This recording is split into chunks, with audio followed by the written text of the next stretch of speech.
Assalamualaikum warahmatullahi wabarakatuh. Perkenalkan, saya Rosdiana Sabani. Saya salah satu mahasiswa S1 Pendidikan Sosiologi di Universitas Nahdlatul Ulama Nusa Tenggara Barat. Dan di dalam video kali ini, saya akan mencoba untuk menjelaskan tentang rencana pelaksanaan pembelajaran di dalam kurikulum K13 untuk memenuhi tugas di dalam mata kuliah IPS Terpadu 2. Baiklah, langsung saja. Di dalam rencana pelaksanaan pembelajaran di dalam kurikulum K13 ini, yang pertama susunannya ada satuan pendidikan. Satuan pendidikan ini adalah nama sekolahnya, telah saya tulis SMP Islam Jabal Hikmah. Yang selanjutnya mata pelajaran Ilmu Pengetahuan Sosial, kelas 9 semester 1, materi pembelajaran Perubahan Sosial Budaya, dan alokasi waktunya itu 1 kali 40 menit. Kita lanjut ke poin A, yang dimana poin A ini kompetensi inti dan kompetensi dasar.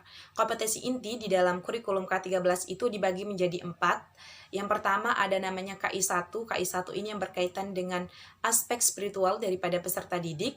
KI2 yang berkaitan dengan aspek sosial, yang dimana peserta didik ini dituntut untuk memiliki perilaku yang disiplin, jujur, bertanggung jawab, dan lain sebagainya. KI3 yang berkaitan dengan aspek pengetahuan daripada peserta didik, yang dimana peserta didik itu harus memahami pengetahuan berdasarkan faktual, konseptual, dan prosedural berdasarkan rasa ingin tahu daripada peserta didik. Yang terakhir ada namanya KI4. KI4 ini yang berkaitan dengan aspek keterampilan daripada peserta didik. Kita lanjut ke dalam kompetensi dasar. Yang pertama, menganalisis perubahan kehidupan sosial budaya bangsa Indonesia untuk memperkokoh kehidupan berbangsa. Yang selanjutnya, menyajikan hasil analisis tentang perubahan kehidupan sosial budaya bangsa Indonesia untuk memperkokoh kehidupan berbangsa. Kita lanjut ke poin B, yang dimana poin B ini tujuan dari pembelajaran. Yang pertama ada mengetahui pengertian dari perubahan sosial budaya.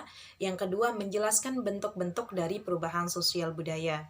Kita lanjut lagi ke yang poin C, yang dimana materi pembelajaran di sini telah jelas, yaitu perubahan sosial budaya. Yang pertama, bentuk dari perubahan sosial budaya. Yang kedua, faktor penyebab dan penghambat daripada perubahan sosial budaya.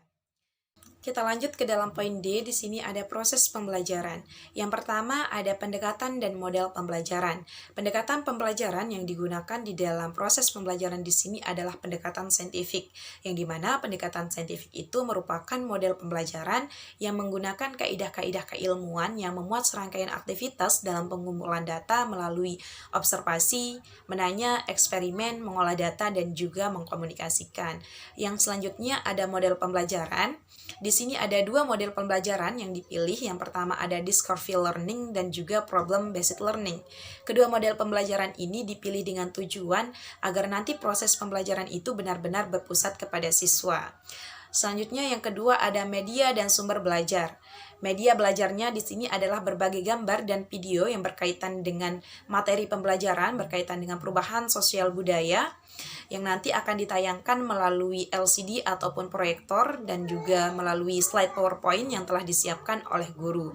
Selanjutnya sumber belajarnya ada buku siswa IPS kelas 9 dan juga buku IPS lain yang relevan dengan materi pembelajaran serta memanfaatkan media internet.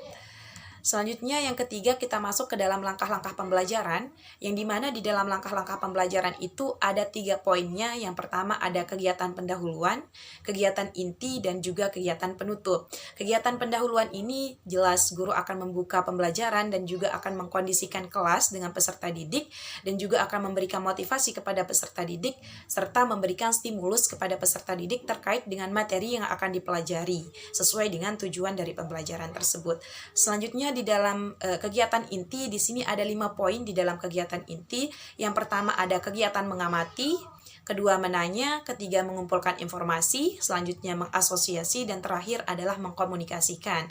Yang terakhir adalah kegiatan penutup, yang dimana kegiatan penutup ini peserta didik akan diberikan kesempatan untuk bertanya kepada guru terkait dengan materi yang belum dipahami. Kemudian guru dan peserta didik akan sama-sama menyimpulkan terkait dengan materi yang telah dipelajari. Dan terakhir ada kegiatan evaluasi. Di kegiatan evaluasi ini ada beberapa penilaian yang akan dinilai. Ada yang pertama penilaian sikap. Penilaian sikap ini dilakukan terhadap sikap spiritual dan sosial daripada peserta didik. Yang selanjutnya adalah penilaian pengetahuan. Penilaian pengetahuan ini ada tes tertulisnya, tes lisan, dan juga penugasan. Yang selanjutnya ada penilaian keterampilan. Di sini ada 2 poin di dalam penilaian keterampilan. Yang pertama, penilaian kinerja dan juga penilaian proyek. Jadi, saya pikir itu saja yang bisa saya jelaskan terkait dengan rencana pelaksanaan pembelajaran di dalam kurikulum K13. Kurang dan lebihnya saya mohon maaf. Akhirul kalam, wallahul muwaffiq ila aqwamit thoriq. Wassalamualaikum warahmatullahi wabarakatuh.